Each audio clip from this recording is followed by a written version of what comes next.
Hey, thanks for tuning in today. So you're shopping around for your very first motorcycle, but you don't just want any regular bike. You want one that symbolizes rebellion, freedom, camaraderie. Well, don't buy anything until you watch this. Stick around. I have your top 10 beginner Harley Davidsons that you want. Oh yeah, now this is a biker bar.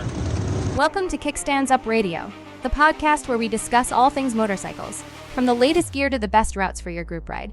Here's your host, the Harley Hooligan, Rebel Rider Tony P, and he's here to rev up your engines and tickle your funny bone.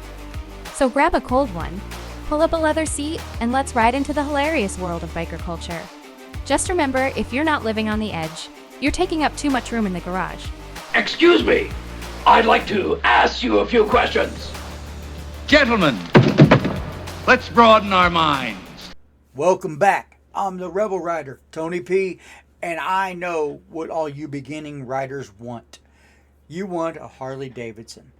Considering that the Harley is one of the most recognizable brands in the world, the company's 120-year-long history has influenced and passed on the passion of riding for multiple generations. Contrary to what you may have been told, it's not as easy as getting a ride down to the nearest Harley Davidson dealer, picking out the best looking chopper, and off you go. The perfect bike for a new rider must not only match your taste, but it must be designed for someone that is not a seasoned rider. As a disclaimer, this video that you're watching today is not sponsored by Harley Davidson, okay? Harley, if you want to sponsor me in any future videos, I'm willing to talk. Hit me up. Our email is right here. As each year's models do come out, some great bikes are offered on the market. Not all of them will be the best option for new riders. That is why this list has been updated to let you know that bikes are already listed are still some of the best to start out with, as well as a few others thrown in to give you a little bit more options to choose from. We're going to start this top 10 with a bike that really isn't one of my favorites, but I'm not talking about me, I'm talking about new riders. It is the Livewire.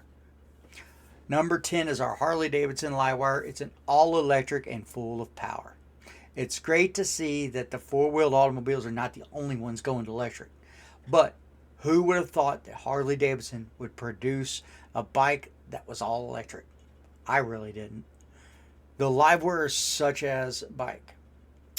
Created for all levels of riders that want to reduce the number of carbon emissions that they give off while still enjoying the freedom of riding, riding the open roads. The one aspect that helps make this bike so perfect for new riders is that it doesn't have any gears to worry about because it only has one gear. And that's good from 0 all the way up to 90 miles per hour. Number 9 is our Harley Davidson Street Rod XG750A.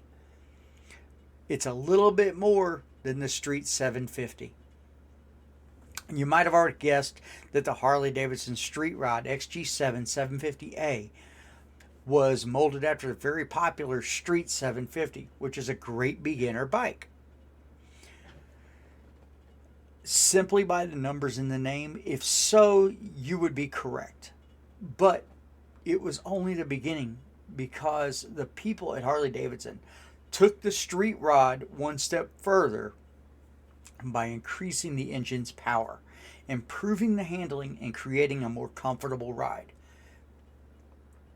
If you like the primary Street 750, but you want a little more bike, then you need to opt out for the Street Rod XG 750A. Next on our list is number 8, the Harley Davidson Freewheeler. Yes, I said freewheeler, not three-wheeler, but it is all one and the same. It's a trike, a red and blue trike. It is great for unstable riders. The three-wheeled Harley Davidson freewheeler may not be one of the first motorcycles to come to mind when considering a beginner bike, but maybe it should. One of the hardest things to get the hang of is balancing and turning a vehicle with only two wheels. The set of two wheels in the back helps the stability substantially, making it the perfect bike for all novice riders. The problem is that if you want to learn the art of riding a two-wheeled machine, the freewheeler will not help you out, but it can be a great stepping stone on your way to the top. Screaming in at number 7 is the Harley Davidson Super Low. Let's get low, let's get fast. It is the perfect entry-level cruiser. The Harley Davidson Super Low is an entry-level cruiser designed with the rider in mind because it received its name simply because it's so low to the ground that this bike is a popular choice with the beginning motorcyclist because it has a low center of gravity. That makes it easier to handle. Plus, perhaps it's the best part of all. The Super Low is not only low to the ground, but also one of the lowest price models Harley Davidson offers today. Number 6. This is our Harley Davidson Softail Slim. This is a bike to chill out on. Although the Softail Slim ran in Harley Davidson Softail lineup for 10 years, it brought with it a reputation of being the ultimate chill out motorcycle, bringing with it the classic look of the spoked wheels, the chopped fenders, the floorboards, and the Milwaukee 8107 engine. The Slim casts a wide net to fewer riders that wanted a more badass looking bike that isn't a sportster and could seamlessly blend in with the big dogs. But that again, it's a low profile design, which makes it perfect for summer solo afternoon rides.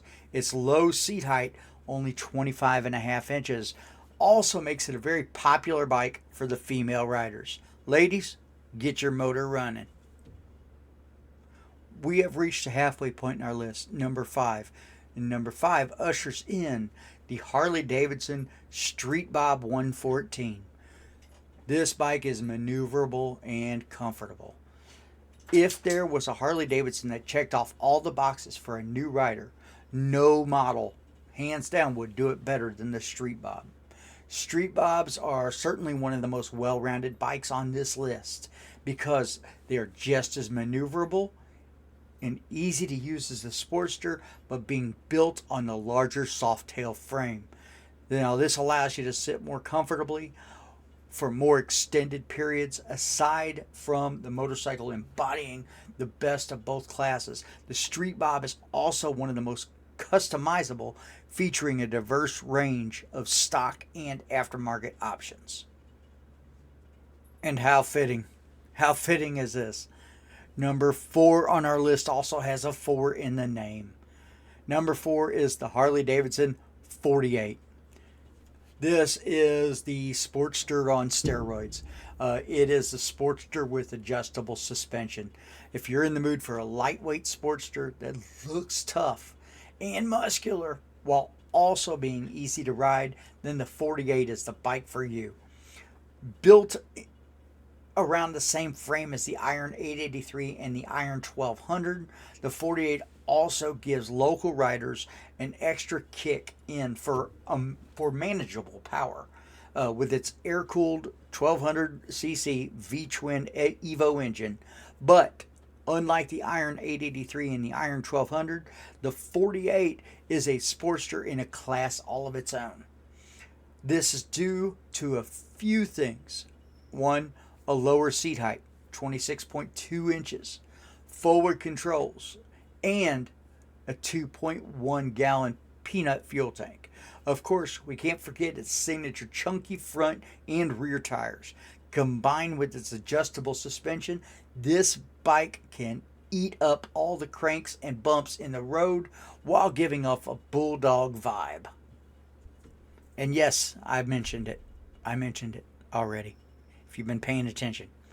Our number 3 is the Harley Davidson Iron 1200. Now, it's a little bit bigger than the Iron 883. But if you like the style, the handling, the affordability that the Iron 883 offers, but you could use just a little bit more power to satisfy your needs, then look no further than its bigger sibling, the Iron 1200. This motorcycle shares many attributes with the 883 with only a few disconcertible differences. The first is its 1200cc V-twin engine. While some newer riders enjoy the power of the Iron 883, some feel like they've outgrown it and desire a bit more speed and torque in a Sportster than the Iron 883, so that's why they're going to the Iron 1200. It also boosts a pair of mini ape-hanger handlebars. It sits the rider up more upright, relaxing rider's position, as well as the Harley Davidson's classic retro stripes on the fuel tank. Okay, you caught me. Our number 2, I'm sure you've guessed it by now. Why hasn't he mentioned the 883 Sportster? Well, I am now. Number 2 is the Harley Davidson Iron 883. It's an easy Sportster to learn on. If you're in the mood for an easy-to-ride Sportster model with a little more power than the Street 750, but not overpowering, then it's the Iron 883. This is built on Harley Davidson's smaller Sportster frame. The Iron 883 has been the brand's most popular beginner model thanks to all of its nimble handling and its 3-gallon fuel tank. Customizable options and affordability are ideal for this bike. It's ideal for riding in the city and local suburban roads. The Iron 883 sets the groundwork for the newer riders to get on their feet and to get their feet wet and still earn the respect of seasoned veterans. We've made it. We made it. We made it to number 1. Drum roll, please. And our number 1 bike for beginning riders on the Harley Davidson side is the Harley Davidson Street 750. This is a great starter bike. There probably isn't a motorcycle in existence easier to ride than the Harley Davidson Street 750. It's equipped with a slightly larger Revolution X V-twin engine than its smaller sibling, the Street 500. This bike is a complete confidence builder thanks to its 492-pound weight and responsive handling. This is a great bike for people that have never ridden a motorcycle or have any experience with a manual transmission. Thank you very much for tuning in. Thank you very much for watching our top 10. I hope you found some useful information out of our video today. Please leave us a comment down below. And if you'd like to drop us a line and have your message possibly even read loud on the show, you can email us. Email us at the email address right here, kickstandsupradio@gmail.com. Thank you for tuning in. Please subscribe to our channel and give this video a big thumbs up. We appreciate the support.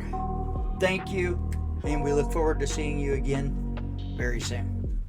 I got nightmares in my head, I fear that the thoughts build up until I can't hear, that my mind fills up into a creature, and it haunts me somewhere much deeper.